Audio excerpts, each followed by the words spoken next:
share and subscribe to Vishwasam.in.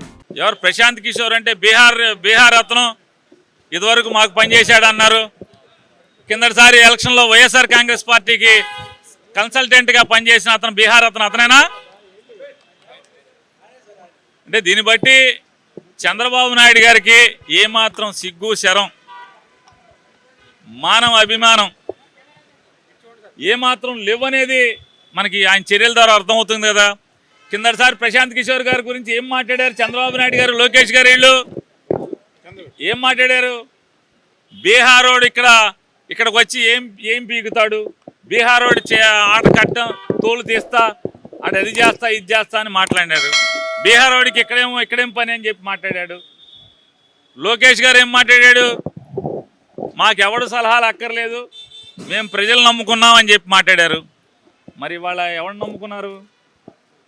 మేము చీకొడితే బయటికి పోయినోడిని బతిమాలి తెచ్చుకుని, అంటే ఎవడ గతి లేక, అంటే పవన్ కళ్యాణ్ని నమ్ముకునే పరిస్థితి లేదు, పార్టీ కార్యకర్తలని నమ్ముకునే పరిస్థితి లేదన్నట్టుగా దీన్ని బట్టేది.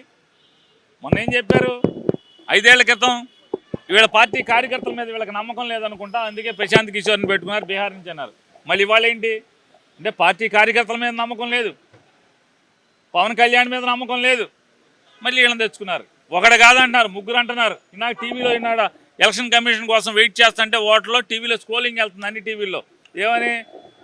ఆయన ఎవరో రాబిన్ శర్మ అంట, ప్రశాంత్ కిషోర్ అంట, సునీల్ కొనుగోలు అంట, ఇంకో 25 మంది తెచ్చుకోమని. ఎవరిని తెచ్చుకుంటే జనం గుండెల్లో జగన్ ఉన్నంతకాలం, జనం గుండెల్లో జగన్ ఉన్నప్పుడు నువ్వు ఎంతమందిని తెచ్చుకుంటే, బీహార్ని మేము చీకొట్టిన బీహార్ని తెచ్చుకుంటే, లేదా ఉత్తరప్రదేశ్కి కాంగ్రెస్ పార్టీకి పనిచేసినటువంటి సునీల్ కొనుగోలుని తెచ్చుకుంటే అతను కొనుక్కున్నా, లేదా రాబిన్ శర్మని మేము వద్దంటే బయటికి వెళ్ళిన రాబిన్ శర్మని తెచ్చుకుంటే ఏముంటుంది? జనం గుండెల్లో జగన్ ఉన్నాడు. నువ్వు ఎన్ని పిల్లి మొక్కలు వేసినా, మేము చీకొట్టి బయటికి తోసినాడిని ఎంతమంది తెచ్చుకున్నా, నీ దగ్గర డబ్బు ఉంది, పాపం సొమ్ము ఉంది కాబట్టి డబ్బులు ఇచ్చి 1కి 10 మంది కన్సల్టెంట్ని పెట్టుకోగలవు, లేదా పొత్తుదారులను తెచ్చుకోగలవు, భాగస్వామ్యాలను తెచ్చుకోగలవు. తప్పితే జనం ఓట్లు తెచ్చుకోవడం అనేది జరగని పని అని చెప్పినది చంద్రబాబు గారికి. Like, share and subscribe to Vishwasam.in.